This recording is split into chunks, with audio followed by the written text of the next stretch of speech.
विधिमंडळ गटनेतेपदी देवेंद्र फडणवीस यांची निवड झाली। देवेंद्र फडणवीस उद्या मुख्यमंत्री पदाची शपथ घेणार आहेत। देवेंद्र फडणवीसांच्या घराबाहेर कार्यकर्त्यांकडून जोरदार जल्लोष करण्यात येतोय। नागपूरमधले आपण ही दृश्य बघतोय।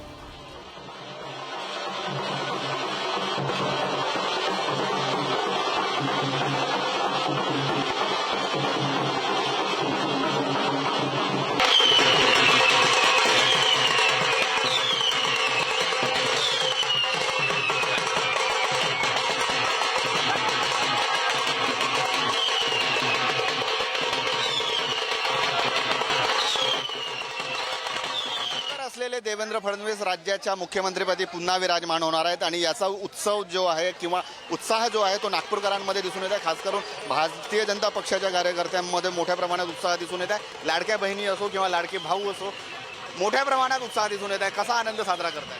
भारतीय जनता पार्टीच्या गटनेतेपदी माननीय देवेंद्रजी फडणवीस यांची निवड झाली। निश्चितपणे महाराष्ट्रातले दुसऱ्यांदा ते मुख्यमंत्री होणार हा नागपूरकरांना, समस्त नागपूरकरांकरता अत्यंत आनंदाचा विषय आहे।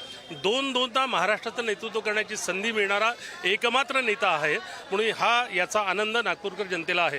गेली 2.5 वर्ष उपमुख्यमंत्री म्हणून त्यांनी काम केलं। या 2.5 वर्षामध्ये संपूर्ण महाराष्ट्र पालथा घातला। या महाराष्ट्रातल्या बूथ स्तरावरच्या कार्यकर्त्यापासून तर वरच्या स्तराच्या कार्यकर्त्यामध्ये एक प्रेरणा त्यांनी भरली। 14 ते 19 पर्यंत ते मुख्यमंत्री होते, त्यावेळेस अनेक कामं झालेली आहेत। आता होणार आहेत पुन्हा एकदा तिसऱ्यांदा, काय अपेक्षा आहे?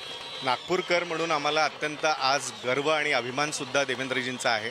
त्यांनी सर्व क्षेत्रात, रस्ते असतील, शिक्षण असेल, आरोग्य असेल, अशा अनेक क्षेत्रात त्यांनी काम केलेलं आहे। येणाऱ्या भविष्यातसुद्धा महाराष्ट्राच्या दृष्टीने आणि पर्टिक्युलरली विदर्भात जो बॅकलॉग आहे कामाचा ते पूर्ण करतील असा सार्थ अभिमान आणि विश्वास आम्हाला देवाकडून आहे। महिला देखील आहेत आपल्यासोबत, लाडक्या बहिणी आहेत, काय सांगाल?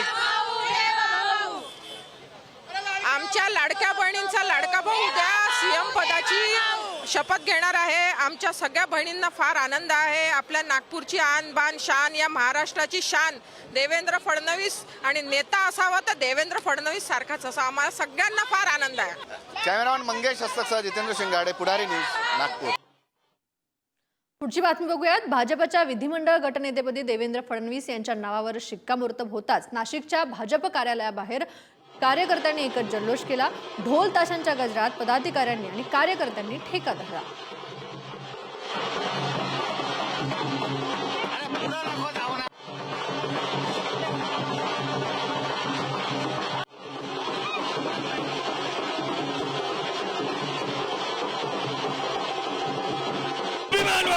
राष्ट्रभक्त महाराष्ट्राचा मुख्यमंत्री होत आहे पुन्हा एकदा, काय म्हणतात? खूप अभिमान वाटतोय। आमच्या मनासारखं झालं। आज देवेंद्रजींची गटनेतापदी निवड झाली, सर्वात आनंद वाटतोय। देवेंद्रजी मुख्यमंत्री होणार हा भारतीय जनता पार्टीसाठी अत्यंत आनंदाचा क्षण आहे आणि सर्वांनी जल्लोषात त्यांचं स्वागत केलेलं आहे। भारतीय जनता पार्टीचा मुख्यमंत्री होणार याच्यावर आज शिक्कामोर्तब झाला आहे।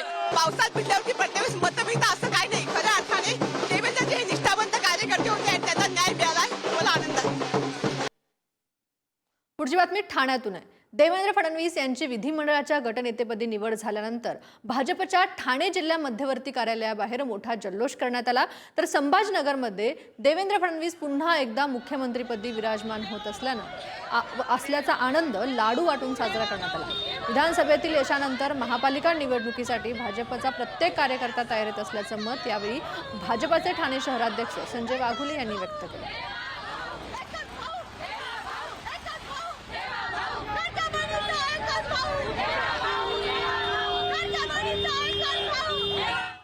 आज केंद्रीय निरीक्षक आले होते कालच मुंबईमध्ये, आणि केंद्रीय निरीक्षकांनी आज विधिमंडळाच्या सभागृहामध्ये एकमताने देवेंद्र फडणवीस यांच्या विधिमंडळाच्या नेतेपदी निवड केली।